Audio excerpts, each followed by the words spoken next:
नमस्कार दोस्तों, मैं रवीश कुमार। सबसे पहले वीडियो को लाइक कीजिए और चैनल को सब्सक्राइब कीजिए। जरा एक पल ठहरिए, वीडियो स्किप मत कीजिएगा, क्योंकि आज देश समाचार पर जो कहानी हम आपके सामने रखने जा रहे हैं वह सिर्फ बिहार की राजनीति की नहीं है।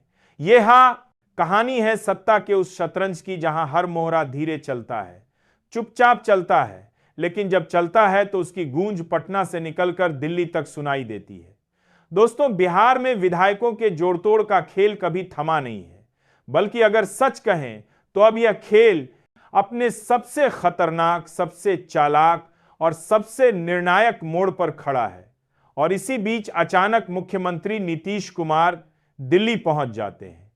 कैमरों से भागते नहीं, कैमरों से छुपते नहीं, बल्कि कैमरों के सामने मुस्कुराते हुए देश के सबसे ताकतवर रणनीतिकार माने जाने वाले अमित शाह से मुलाकात करते हैं। और दोस्तों, सवाल अब यह नहीं है कि मुलाकात हुई या नहीं, सवाल यह है कि जब यह मुलाकात हो रही थी तब बिहार में पर्दे के पीछे क्या क्या पक रहा था। क्योंकि उसी वक्त बिहार की राजनीति में एक और खबर आग की तरफ फैलने लगती है कि 18 विधायक संपर्क में हैं, तैयार हैं, बस इशारे का इंतजार है।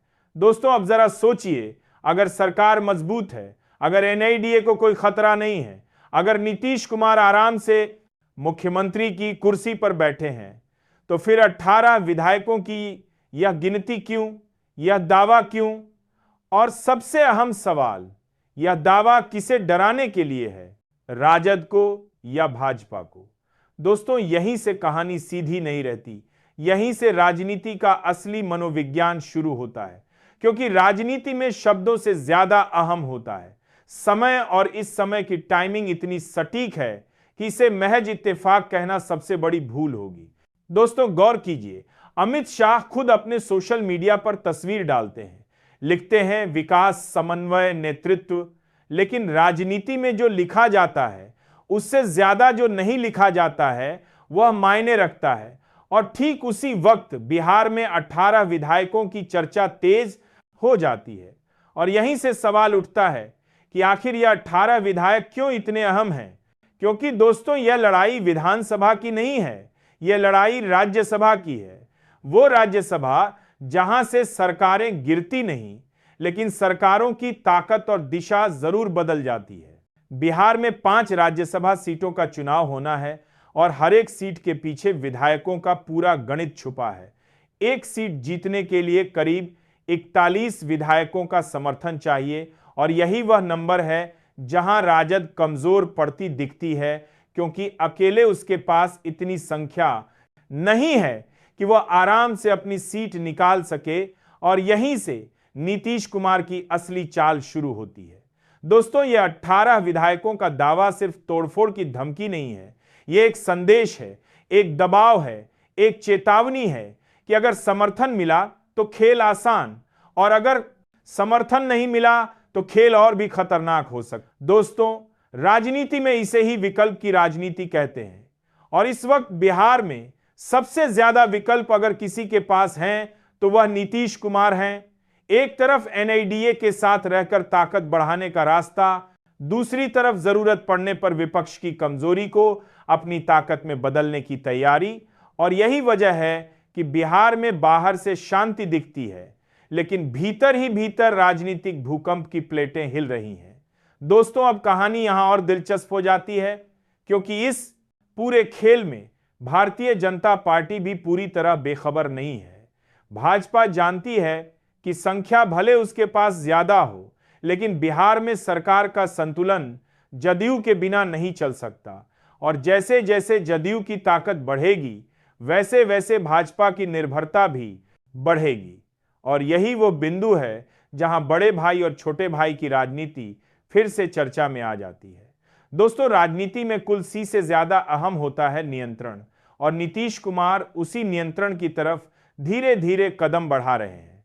18 विधायकों का दावा, दिल्ली में अमित शाह से मुलाकात, राज्यसभा का गणित, यह सब अलग अलग घटनाएं नहीं है, यह एक ही कहानी के अलग अलग अध्याय हैं।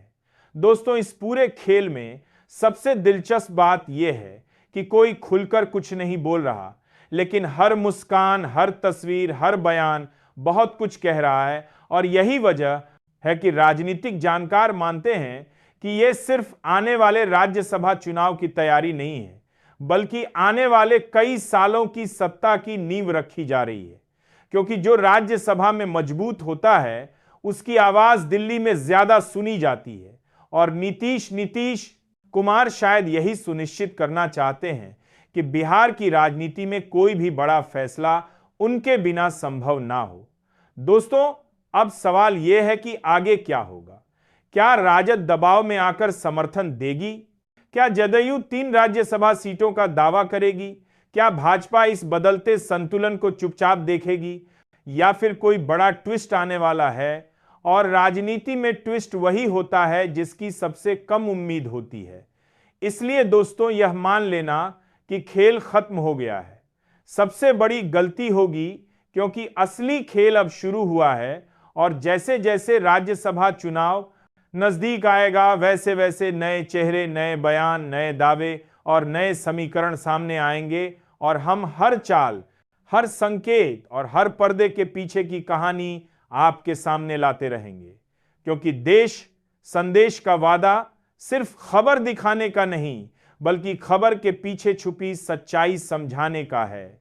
और दोस्तों, आखिर में एक बात याद रखिए, राजनीति में सबसे खतरनाक वही नेता होता है जिसके पास डर नहीं बल्कि विकल्प होते हैं।